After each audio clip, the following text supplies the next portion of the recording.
Frontline Updates, where we delve deep into military strategies and updates from conflict zones. Today, we're discussing the progress of the ongoing special military operation as of today. I'm your host, Sharifa Mohammed MGT. I'm Colonel A.C. Ogantoy, an infantry officer. Russian armed forces opened the reporting period with a massive combined strike on the Ukrainian defense industry, power infrastructure, and military airfields, achieving all assigned objectives. Ground operations continued across all axes, with all groups reporting tactical improvements or continued advances. The past 24 hours have been characterized by sustained positional gains, significant attrition of Western and Allied radar systems, and continued destruction of Ukrainian armored vehicles. Notable Ukrainian losses include one Israeli-made RADA RPS-42 radar, north, one Netherlands-made Robin IRIS radar, west, one Israeli-made RADA RPS-42, south, one US-made TPS-80 counterfire radar, south, and multiple US-supplied armored vehicles, including M113, Stryker, HMMWV, and M1117. A Ukrainian-made helicopter was also destroyed. Colonel, before we get to the ground sectors, the briefing opens with a significant statement.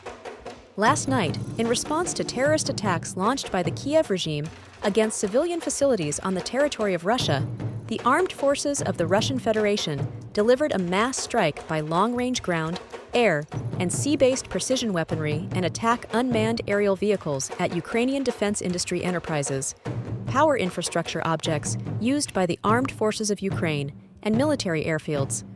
The goal of the strike was achieved. All the assigned targets were engaged. This is framed as retaliation, but operationally, what does a mass strike of this nature accomplish? As we've discussed before, the retaliation framing is for public consumption. Operationally, this is a planned, coordinated, strategic-level strike package designed to achieve specific effects against Ukraine's ability to wage war. The target set is comprehensive. Defense industry enterprises are attacking Ukraine's ability to produce its own weapons.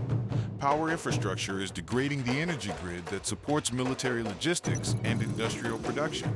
Military airfields are disrupting Ukraine's ability to launch aircraft and long-range drones. The statement that all assigned targets were engaged tells us this was a well-reconnoitered, well-planned operation. Russian intelligence identified specific facilities, and the strike package was designed to ensure their destruction. This sets the stage for the ground operations we're about to discuss.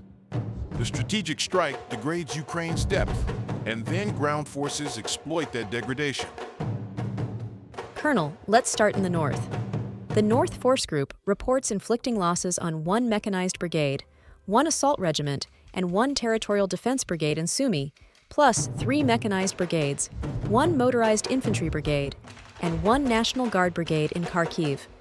Ukrainian losses include over 200 personnel, 10 vehicles, 2 electronic warfare stations, 4 ammunition depots, 1 material depot, and critically, 1 Israeli-made RADA RPS-42 radar station.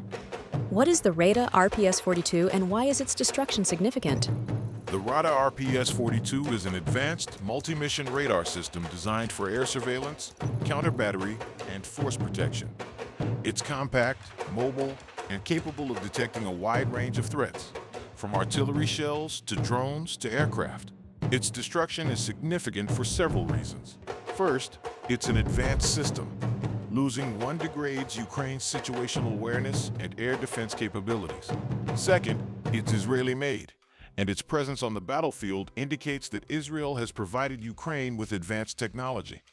Third, its loss continues the pattern of Russian forces systematically targeting Ukrainian sensor systems. The 2 EW stations destroyed alongside it compound the effect. EW and radar work together to protect Ukrainian forces. Losing both creates a significant vulnerability in this sector. The 4 ammunition depots and 1 material depot mean that Ukrainian units in this sector will face supply shortages. In the West Group reports taking more advantageous lines and positions and engaged 2 mechanized brigades, 1 assault brigade, 1 territorial defense brigade, and 1 National Guard brigade. Ukrainian losses include over 180 personnel, one US-made M113 APC, one US-made HMMWV, 16 vehicles, 2 artillery pieces, 1 EW station, 3 ammunition depots, and a Netherland-made Robin IRIS radar station. The Robin IRIS is another advanced system. What does its destruction tell us? The Robin IRIS is a Netherlands-made radar system, likely used for air surveillance or counter-battery work. Its destruction represents another loss of advanced Western sensor technology. The M113 and HMMWV losses continue the pattern of US-supplied armored vehicle attrition. The M113 is an armored personnel carrier. The HMMWV is a light tactical vehicle. Both are critical for Ukrainian mobility and logistics. The 3 ammunition depots mean that Ukrainian units in this sector will face ammunition shortages. The EW station loss continues the sensor warfare theme. The fact that we're seeing radars from Israel, the Netherlands, and the United States all destroyed in a single day tells us that Russian reconnaissance strike complexes are effectively targeting the full range of Ukrainian sensor systems, regardless of origin. In the South, the South Group reports improved forward edge positions and engaged 3 mechanized brigades, 1 airmobile brigade, 1 assault brigade, 1 mountain assault brigade, and 1 marine brigade. Ukrainian losses include up to 200 personnel, 1 tank, 1 Italian-made Puma APC, 1 AFV, 14 vehicles, 3 artillery pieces, 6 ammunition and material depots, and critically, 1 Israeli-made RADA RPS-42 radar and 1 US-made TPS-80 counterfire radar. 2 high-value radars in one sector in one day. What does this tell us? This is extraordinary. 2 advanced radar systems, 1 Israeli, 1 American, destroyed in a single sector in a single day represents a catastrophic loss of Ukrainian sensor capability. The TPS-80 is a US-made counterfire radar, designed specifically to detect incoming artillery and rocket fire and calculate the point of origin. Its destruction means that Ukrainian artillery in this sector is now fighting blind. They cannot locate Russian guns with precision, and they cannot protect themselves from counter-battery fire.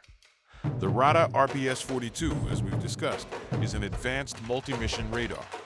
Losing both in the same sector creates a massive vulnerability. Ukrainian forces here have lost their ability to detect incoming air threats, to locate Russian artillery, and to protect themselves.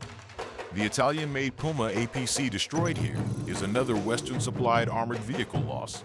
The tank destroyed is also significant. Tanks are the backbone of mechanized warfare.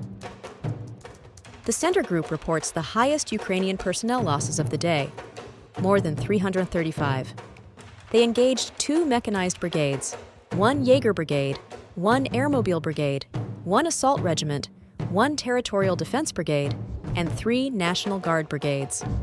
Ukrainian losses include 9 armored fighting vehicles, 4 vehicles, and 1 artillery piece. The Center Group continues to be a main effort. What does today's report tell us? The Center Group's 335 personnel lost confirms that this sector remains the epicenter of heavy fighting. The diversity of Ukrainian units engaged, mechanized, Jaeger, airmobile, assault, territorial defense, National Guard tells us that Ukraine is continuing to throw everything it has into holding this line. The 9 AFVs lost here represent a meaningful degradation of Ukrainian armored capability. The fact that Russian forces continue to report more advantageous lines and positions while inflicting these losses suggests they are making progress. The East Group reports continuing to advance into the depths of the enemy's defenses and notably repelled 4 Ukrainian counterattacks using armored vehicles. They engaged 1 mechanized brigade, 1 air assault brigade, 1 assault brigade, 2 assault regiments, and 1 territorial defense brigade. Ukrainian losses include more than 360 personnel, the highest of any sector, and critically, 3 US-made APCs, an M113, a Stryker, and an M117, plus an infantry fighting vehicle and 8 additional AFVs. What does the repelling of 4 counterattacks tell us? This is significant. The fact that Ukrainian forces are conducting counterattacks tells us they are not simply passive defenders. They are trying to regain the initiative, to push Russian forces back, to seal the penetration. The fact that all 4 counterattacks were repelled tells us that Russian forces are holding their ground and defeating Ukrainian attempts to maneuver. The destruction of 3 US-made APCs in these counterattacks means that Ukraine is losing some of its best armored vehicles in failed offensive actions.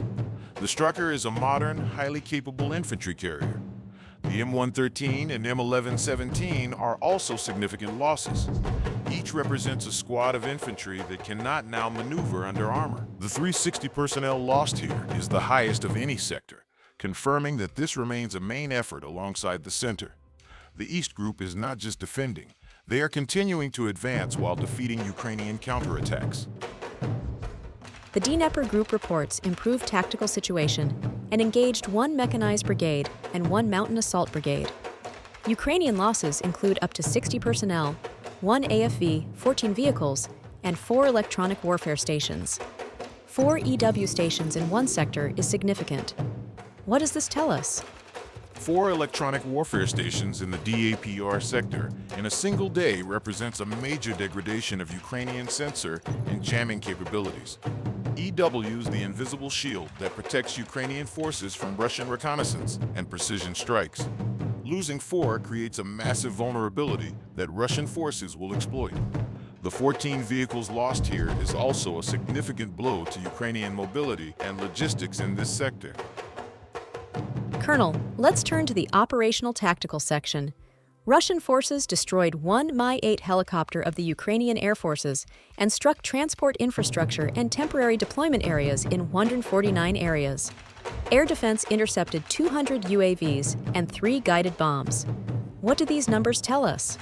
The destruction of an Mi-8 helicopter represents attrition of Ukrainian rotary wing aviation. Helicopters are used for troop transport, medical evacuation, and close air support. Losing 1 degrades Ukrainian capabilities in all these areas. The 200 UAVs intercepted is consistent with recent trends. Russian air defense remains highly effective. The 149 areas struck shows that the deep battle continues at scale. The targeting of transport infrastructure objects used by the armed forces of Ukraine is particularly significant. Transport infrastructure moves supplies to the front. Striking it degrades Ukrainian logistics at the operational level. Colonel, thank you for providing such a detailed briefing on the current military situation. Your insights are invaluable to our understanding of the conflict's dynamics. And thank you to our listeners for tuning in. Join us next time as we continue to provide up-to-date coverage on global military affairs. Stay with us for more updates and expert analyses on global defense and security issues. Stay informed, stay secure. Thank you for the opportunity. I want to emphasize that 4 high-value radar systems destroyed in a single day represent a catastrophic loss of Ukrainian sensor capability. Forces in multiple sectors are now fighting blind, with degraded ability to detect air threats, locate Russian artillery, and protect themselves. This has been Frontline Updates. Subscribe for daily military briefings and in-depth strategic analysis. Visit our platform for maps, transcripts, and exclusive Frontline updates from commanders in theater.